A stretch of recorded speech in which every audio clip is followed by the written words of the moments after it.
everyone, and welcome back to what could be the last in-season Bell Ringers podcast of the 2025 MLB season. Colin Daly, Ben Goldstein. Phillies are down 2-0 to the Dodgers in the National League Division Series after another disheartening loss in game number 2. Ben, this could be it. We might not have another regular season in-season podcast until March or April of 2026. How does that feel? Watching the last 2 games, I want it to be over. That's a fair. I really do think that's a fair assessment. I hate to say it. I hate to say it, but I am ready for a new chapter. I'm ready to move on. This sucks.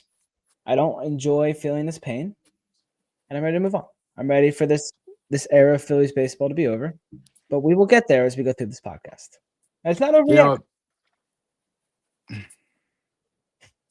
Ben, I don't want to jump ahead. They got to win 3. They haven't won 3 yet. I'm going to ask you one question. I don't want an explanation. We'll get there later. But if the Phillies lose tomorrow, will you be that upset, do you think? No. Me neither. Because as watching this team the last 4 years, this is what we should have come to expect. I think my excitement around this team fizzled out as soon as Teoscar Hernandez hit a home run in game 1 in the 7th inning against Matt Strom. Yep. That was that was when my excitement faded. So the Phillies go last night against the Dodgers. Jesus Luzardo versus Blake Snell. Phillies faced not very early, but faced a deficit in the 7th inning. The Dodgers score first with a whopping 4 runs. Phillies get 1 in the bottom of the 8th. There's a little bit of controversy, Ben. They do not bring in Roki Sasaki. And unfortunately, there's not really much for us to talk about from earlier in the game. I mean, Jesus Luzardo came in. He threw, 6? Oh, gosh, I can't say that. 6 strong innings. I was going to say 6 or 7 strong innings. I couldn't remember. 6 strong innings. He struggled a little bit in the first inning, gave up a hit and a walk. But then after that, he recorded 17 consecutive outs. And you saw the same thing on the Dodgers side from Blake Snell, right? He was lights out. He was good in the regular season. He was good against Cincinnati. Made history repeat itself yesterday. Yeah, Luzardo got in that early trouble, and a lot of people were starting to freak out, but he's settled in a big way at a 10-pitch inning in the second and 8-pitch inning in the third, and really just cruised. He had 24 pitches in that first inning, and he had 36 pitches the next 3 innings. He was excellent, and it is exactly what the Phillies needed because you don't have a lot of trust in your bullpen right now. Or at all at this point. And getting Luzardo to get through 6 scoreless, that was huge for the team, and especially after how he started. And, he goes back out for the 7th, and that is absolutely the right move by Rob Thomson, who didn't have a lot of correct moves in this game or this series. And send him back out there. He allows the hit. He allows the walk. And that was it. Got the quick hook after that. But other than that, Jesus was excellent in his first playoff start with the Phillies. He was electric fastball, good off speed. 4 base runners in 6 innings. Can't beat that. Yeah, he was awesome. It was a really fun start to watch, and with how this offense is going, you need your starters to perform, and consistently over the last however many playoff years, the starting pitching is the one thing that has showed up constantly. Yeah, that's true. I mean, I saw someone posted this morning that Ranger Suarez, if you take Zach Wheeler out of the picture, has been the Phillies' best postseason pitcher since they, ended the drought in 2022. And made it to the World Series. He we haven't seen yet in this series. We're going to talk about the role that he might have in Game 3 a little bit later in the episode. But yeah, I would agree. There's, good choice by Rob Thomson keeping Jesus Luzardo in the game. And then he pulls them for Orion Kerkering, who I'm not sure if I would say I don't necessarily understand the logic there, but at the same time, you know, you could use Matt Strom, but he wasn't very good in game one.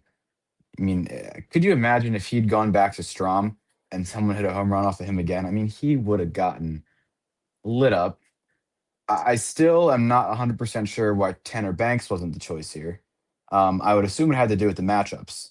Kerkering being the righty, it was righty favored matchups, but I think there's a point, and I think you'll agree with this, Ben, where you have to go for the better pitcher, not the better matchup. Because ultimately, there's probably a couple guys in this roster, on the Dodgers roster, who Jordan Romano would be a good matchup for them. But right now, he's not a good pitcher. So he's never the answer, right? Like Kerkering had some good outings toward the end of the season, but overall, in the last 2 months, has had some struggles. Where Tanner Banks has really been the one guy in the bullpen who's been consistent all season. He didn't make his first appearance until the 8th inning of game 2. That baffles me because, frankly, the Phillies haven't found themselves in those, tricky situations at that point in the game. It's been the 6th inning, the 7th inning, where they're really, in need of these high leverage relievers. And for some reason, Rob Thomson seems to keep going to the guys who haven't been doing well recently. I mean, there's 2 guys that stand out to me who have struggled lately in the regular season. I'm talking about. It was Kerkering and it was David Robertson. Why are those the first 2 guys you go to in a high leverage situation in the first 2 games? It just, am I missing something here?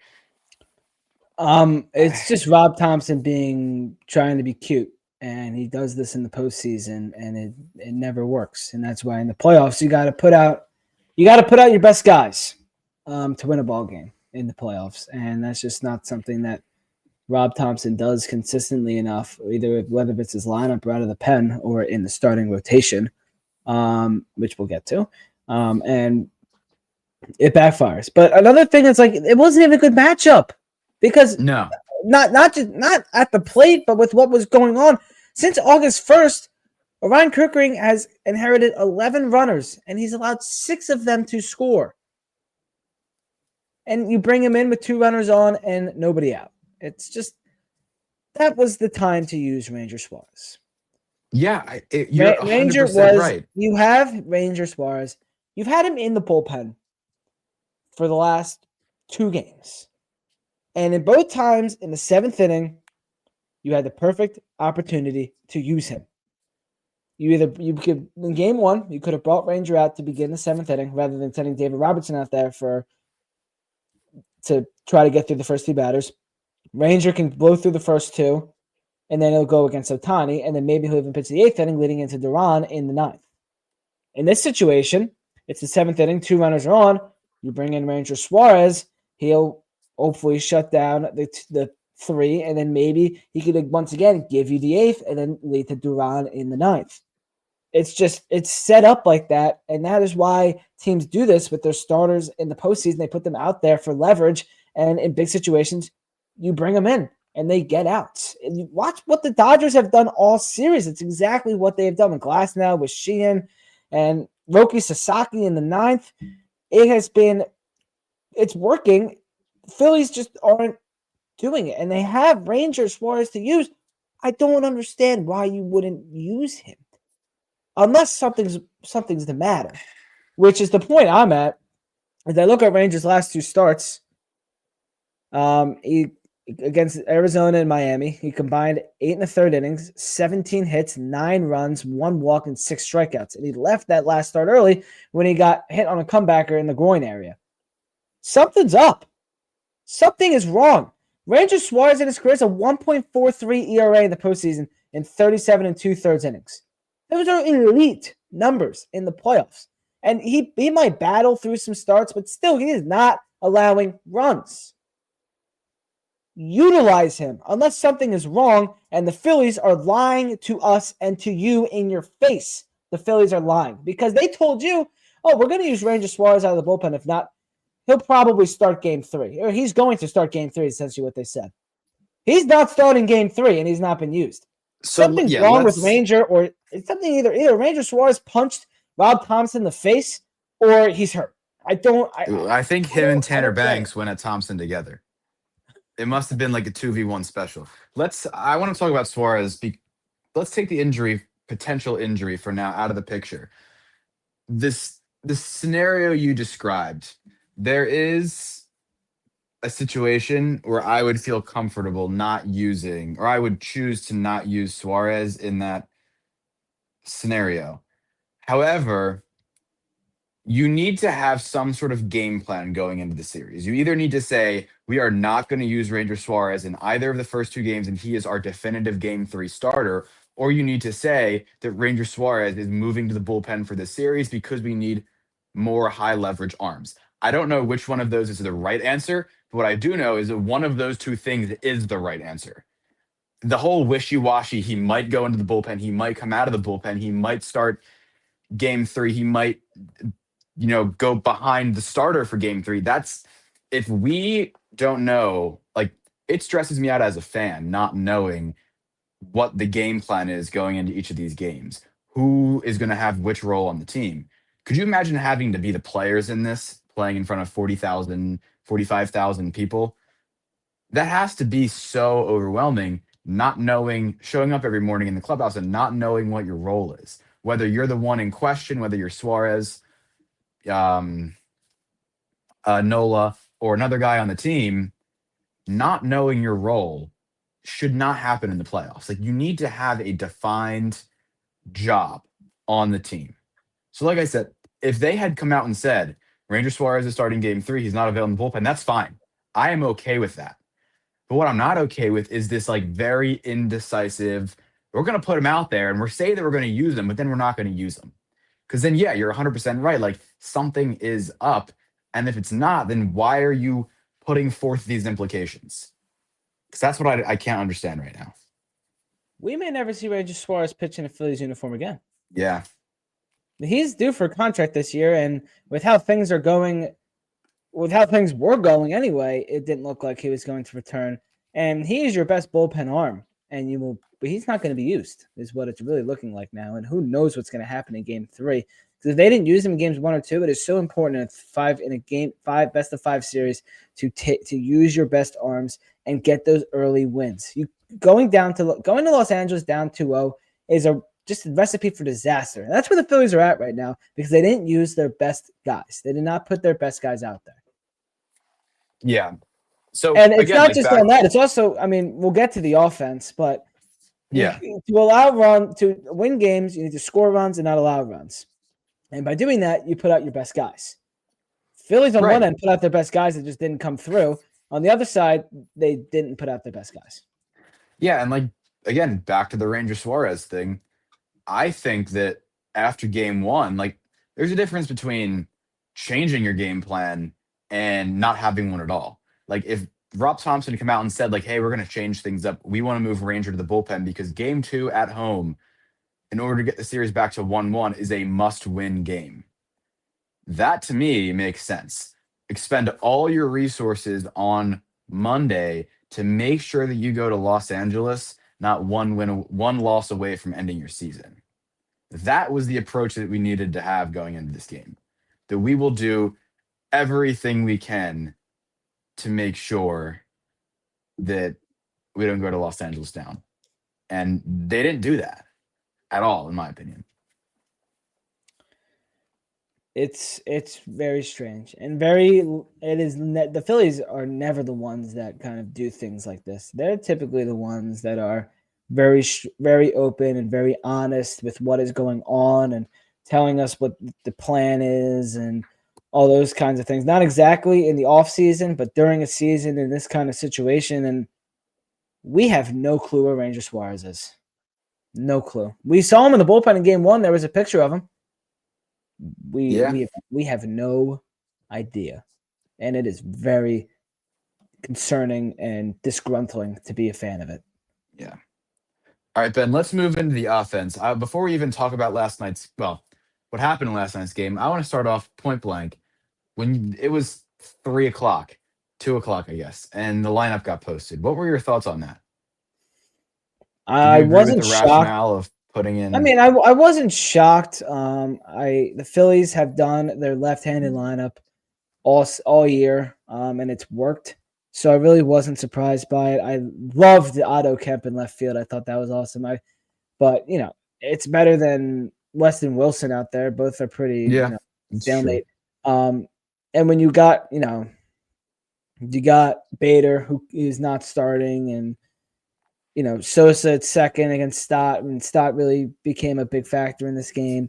I wasn't shocked by it. It felt like, in the playoffs at this kind of point, you put your best guys forward, but I didn't hate the Phillies sticking to their plan of this is our lineup against left-handers and go out there and knock Snell around, which they really just didn't do. But one thing that didn't change was the top of the order.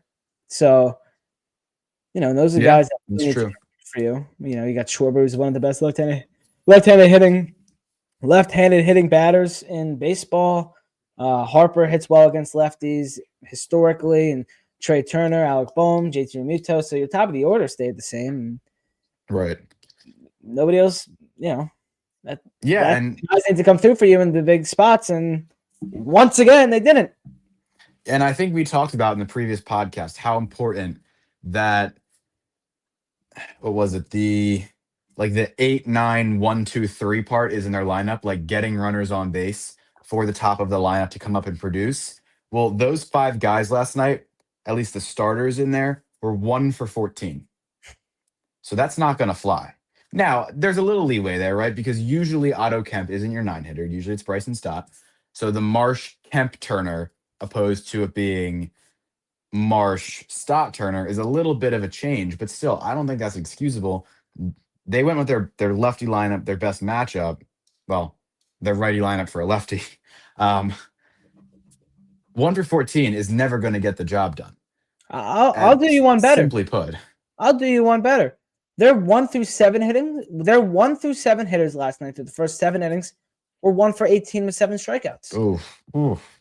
Their top 3 in this series, Trey Turner, Kyle Schwarber, and Bryce Harper, this series are 2 for 21. I'll do another one for you. There's $927 million committed to Bryce Harper, Trey Turner, JT Mito, Nick Castellanos, and Kyle Schwarber.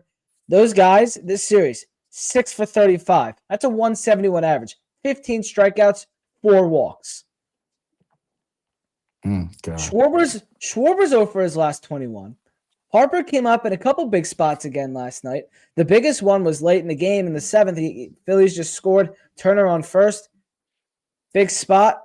Harper popped it up. When was the last time? And this is just like I don't care when this game could be. This game could be in spring training in Clearwater. This could be October 6th in Philadelphia. When was the last time Bryce Harper came through in the clutch? When was it? I guess you could say the playoff home run in 2024 against the Mets to make a 1-run game in Game 2. That's it. I can't remember a single time this season where Bryce Harper came through. I can't. Yeah, that definitely wasn't a normal season for Bryce Harper. I mean, he's been the guy in the past who's come up big in those moments, like you mentioned, and just haven't seen that this year. A lot of his hits have been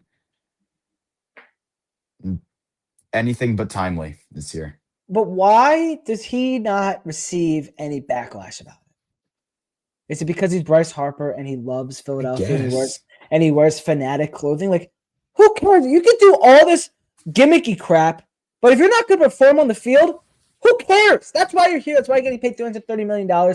And you're still going to ask for that extension this offseason for the 3rd year in a row. You're still going to ask for that pay raise.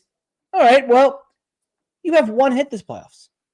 And it really wasn't it was part of that bases loaded thing that they had going in the 8th inning. But you have not had a clutch moment in the playoffs to win a game in over a year. Like, you have not in any game. I don't know how much this has to do with his. I don't know how much this has to do with his wrist injury, But if his wrist is bothering him this much, this is a serious issue because he's here for another 5-6 years. For some context here, Bryce Harper's hitting 233 this season with runners in scoring position. And you can tell me all his playoff numbers. Oh, his OPS in the playoffs, his career is over 1,000. He's got a great average. That's great. But what has he done for me recently? I'm at the point with these guys, or I don't care that Kyle Schwarber had 56 home runs in the regular season. I don't care how good Bryce Harper could be in the playoffs. I don't care that Trey Turner was the batting title or won the batting title. What you're doing for me now is not winning baseball. And that is really what it comes down to the playoffs. In the postseason, Trey Turner, and these are just their last 20 or 30 at-bats. Trey Turner in the postseason, last 34 at-bats, he's 4 for 34, 8 strikeouts. Schwarber, 3 for his last 28, 13 strikeouts. Bohm, 2 for 19. JT, 2 for his last 18, 5 strikeouts. Marsh, 2 for his last 18, 5 strikeouts. It's everybody. It's not just the stars. It's everybody. This is not new. And I've been saying it all year. All year. You can go back. I've said this so many times this season on the podcast to people. How am I supposed to expect anything different come around postseason time where I've seen the same result and the same thing year after year? And, well, Colin, we're seeing it again. Nothing's new. None of these issues are new. No, you're right. And honestly, we shouldn't even be surprised. We shouldn't.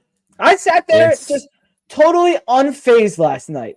And I watched that 9th inning, and I was surprised they were hitting.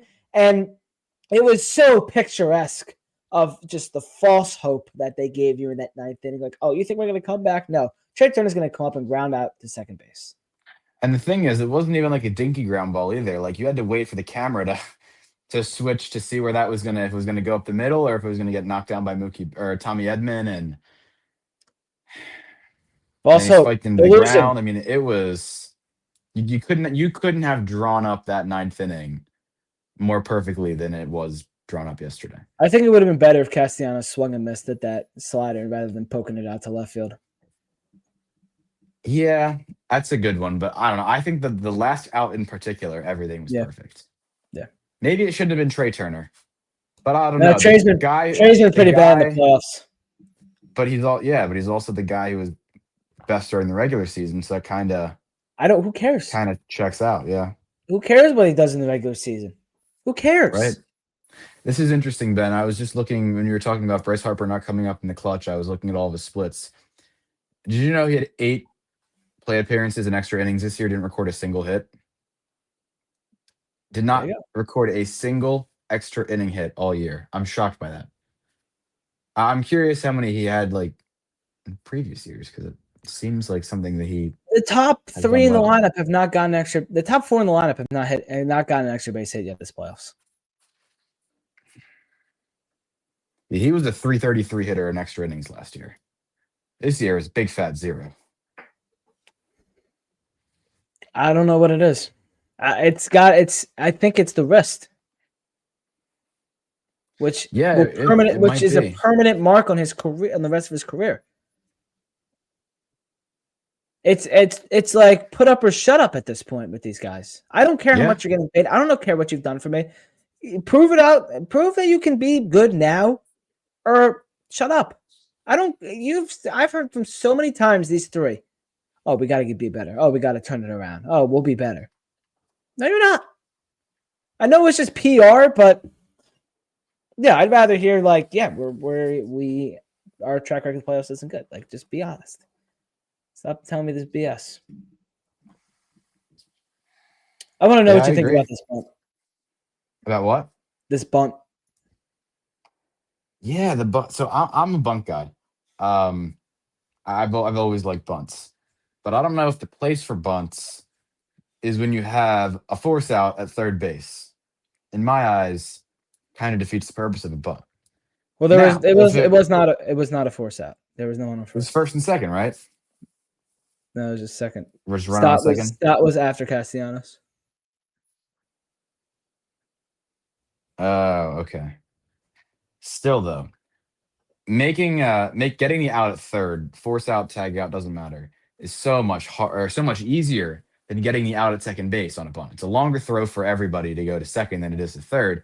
And come on, who's on second base? Yeah, that was the issue.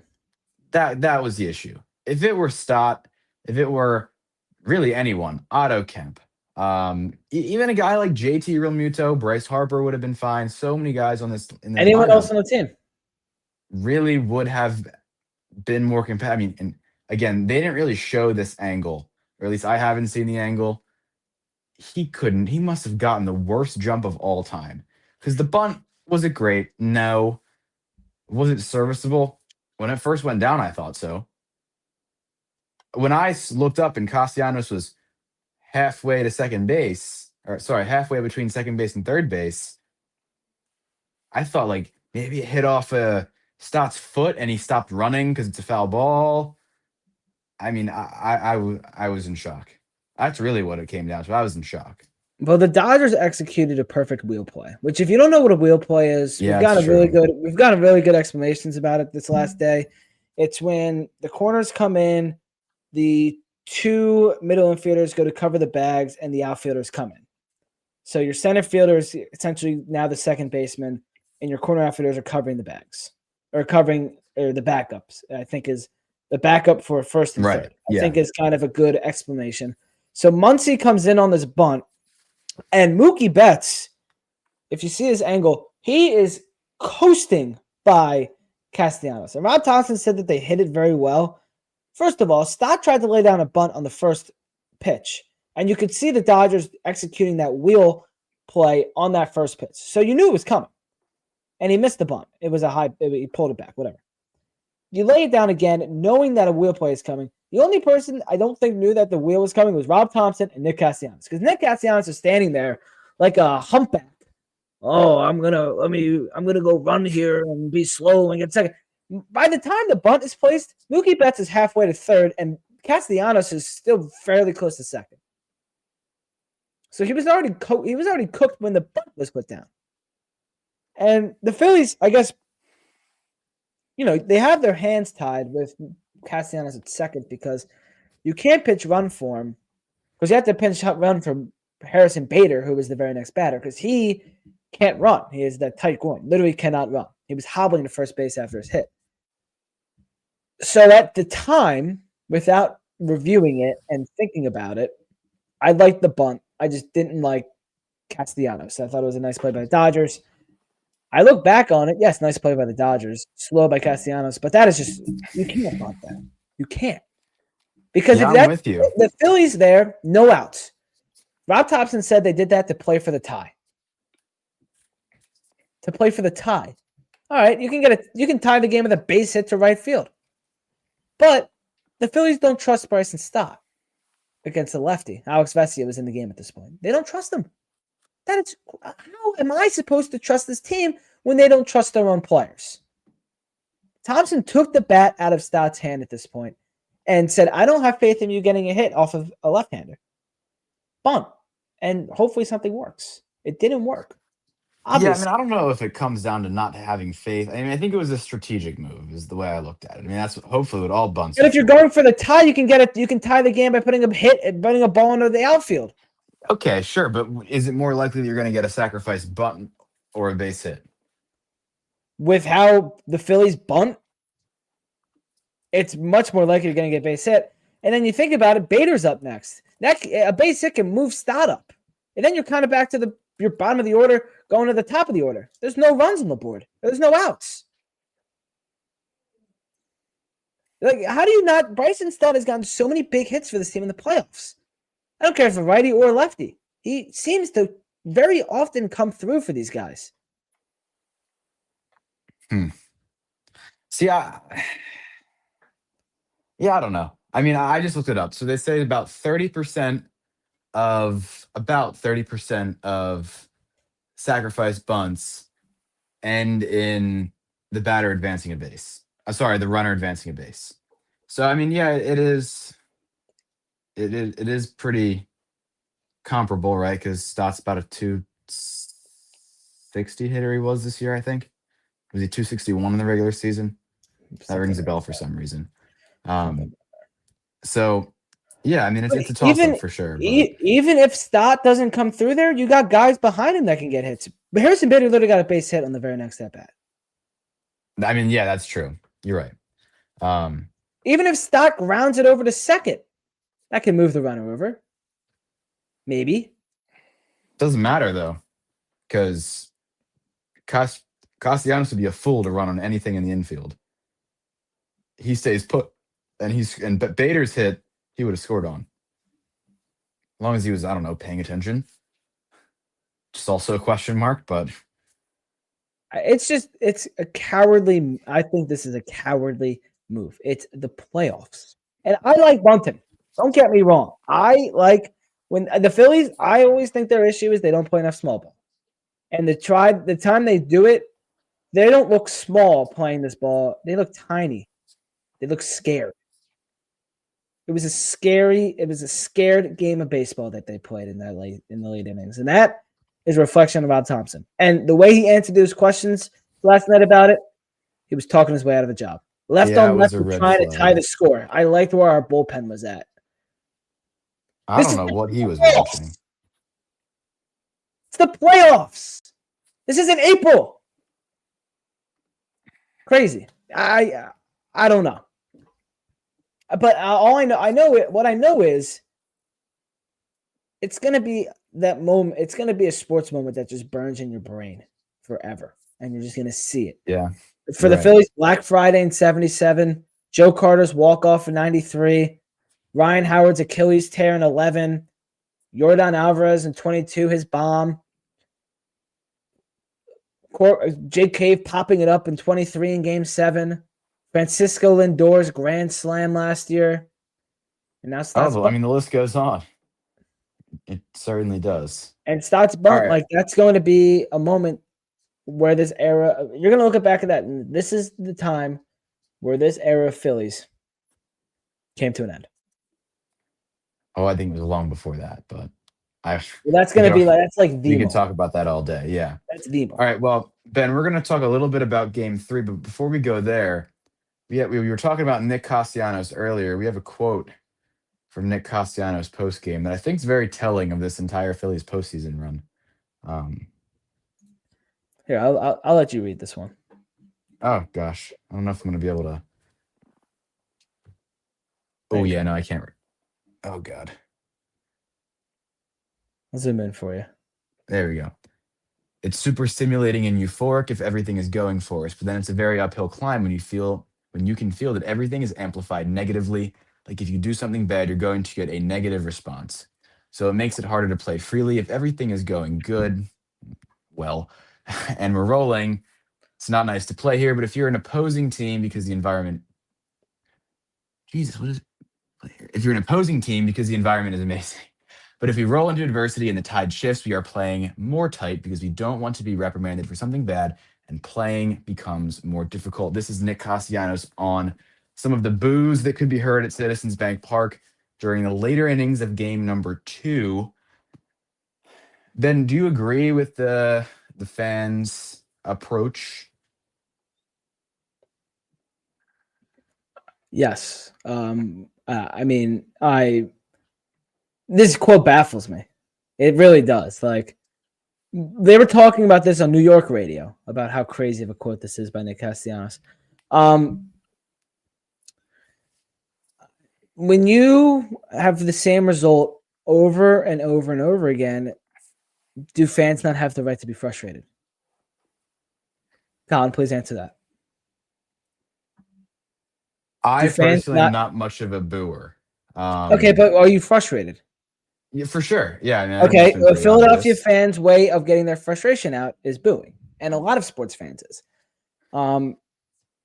And to say that this like bothers you, you just don't sound like a professional athlete.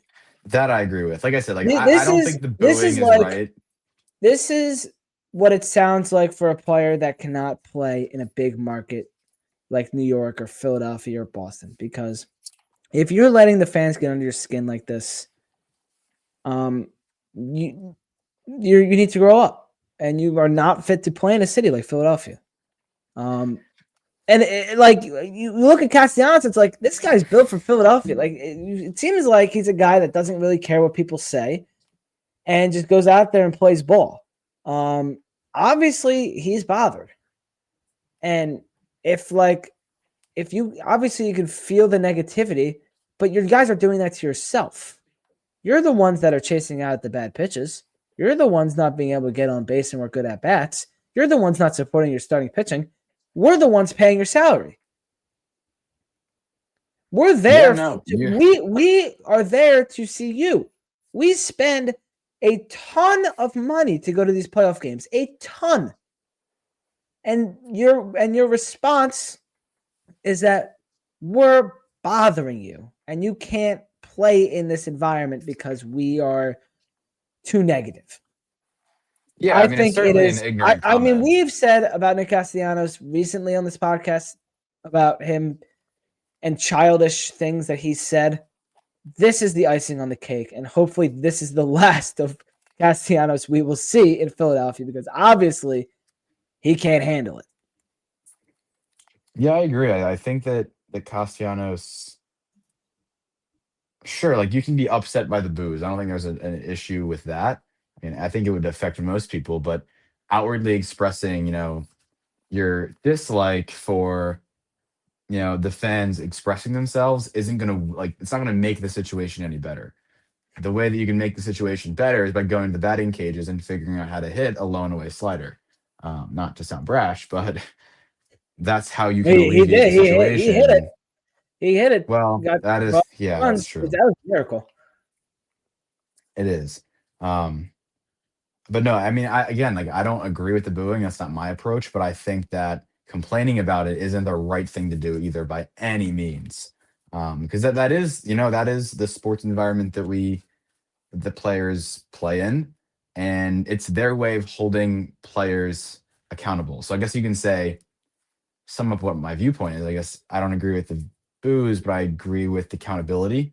And if that's the way that it's getting done, then Castellanos needs to recognize that and fix his attitude.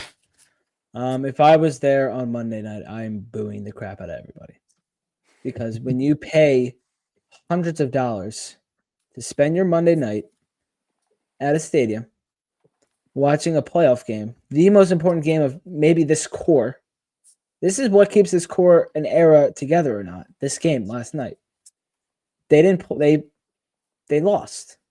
It was in the same fashion of a loss that you've seen them in the playoffs in 7 of their last 8 playoff games, and 5 of their last 6 at home. Tell me why I should be supportive. I have nothing to support you about. I don't care about the regular season. I care about results in the playoffs. You guys don't give me results, I'm going to boo you. It's Fair my enough. way of telling you how I don't appreciate what you're doing on the field. And when as a Philadelphia sports fan, am seeing lack of effort and care on the field, that doesn't sit well. I'm sorry for being a fan, Nick Castellanos. We are sorry that we pay your salary. Sorry that we're frustrated. I don't know what else to say. Anyway, game 3 is coming up tomorrow night at Dodger Stadium, and you can boo players if you want, but if you're doing it, make sure you buy your tickets on SeatGeek, and go affect some Philadelphia athletes by booing them by buying your tickets on SeatGeek. Link is in the description or the bio. SeatGeek is the best way to get your tickets for games, concerts, comedy, whatever. Use code Philly Sports Report. Save $20 off your first SeatGeek purchase. PHILLYSPORTSREPORT. What are we doing, Colin? Oh, yes. We're going to ship it off to the batting cage with the Phillies offense. Get rid of it. We don't want any. Ugh. Thank you to SeatGeek for sponsoring this episode. Trying to find this. The Phillies have now gone 163 postseason plate appearances without hitting a home run. This one. Is that going to change in game 3, Ben? No. No. No. Against you're facing Yoshinobu Yamamoto. It's a 9:00 first pitch in Eastern time, which is awful. You stay up till 12:00 to watch your team lose, and Aaron Nola gets the start, baby. Good old Aaron Nola, which brings us back to our Ranger Suarez. Where is he? He's missing. He's missing. I don't know where he is. Last seen 2 weeks ago. Nola in big playoff starts does not fare well, and Suarez does. So I don't really understand this move. I don't understand why the Phillies are lying about who he's going to be starting Game 3. The only thing I can see is Nola goes out there, and what they don't like is they don't like how Ranger doesn't go a ton of innings in playoff starts is maybe what it is, and how he seems to battle, and the Phillies don't want to go to their bullpen, and Aaron Nola's never pitched out of the pen before. But Rob Thomson saying that he trusts Aaron Nola is, I don't know how much I trust Aaron Nola, considering he's been awful this season and not great in the playoffs. Yeah, that's a factor for sure. I mean, his 2025 numbers are pretty straightforward. And not just is he the whole story. Not just is he bad, he's going against Ohtani, Betts, Hernandez, Freeman, Edman. Like, he's starting. It's a rude awakening for your top 5. He's starting, and Nola always has a bad first inning. So, and then if we don't, like, I don't. Get him an opener. We're either seeing Ranger Suarez in like the second inning, or we're not seeing Ranger Suarez at all. Like, it's like, I don't know. The plan is to do is for Suarez to be right after Nola. With how this is going, this doesn't even seem like it's going to happen. But yeah, now we do have to wrap up this episode. I have a practice of my own to get to, but I want to get your quick opinion on this, Ben. I think there's one of two situations that happen. Aaron Nola is either going to be a complete, just the epitome of his 2025 season and be terrible, or Ranger Suarez is going to have some sort of ailment and get blown up. There's no way both of them rise above the wishy-washy expectations that have been set for them, right? Like, one of the two is going to go terribly wrong from my perspective. What if it's both of them? Well, it doesn't matter then. It only needs one, the game's over. I'm serious. One of them is going to get blown up. If the Phillies go down 1-0, is the game over? No, but they're both going to allow more than one. One of them will allow at least 4, 5, 6 runs, so it doesn't matter. So what you're telling me is the Phillies are going to get swept? Yeah. Oh, well, yeah. See you in the offseason podcast. Be a miracle if we're here on Thursday. Oh. Well, Phillies' first pitch is 9:00. Make sure to tune into the pregame show at 8:00 tomorrow night. Hopefully we'll see you again. If not, we'll talk to you about a Phillies sweep and what this roster should look like next year, because I got plenty of opinions. So thank you all for watching and listening. Go follow us on social media and the Bell Ringers Podcast on Phillies Sports. Thank you to SeatGeek for sponsoring. And we'll probably see you in the offseason. Go Phils. Sure.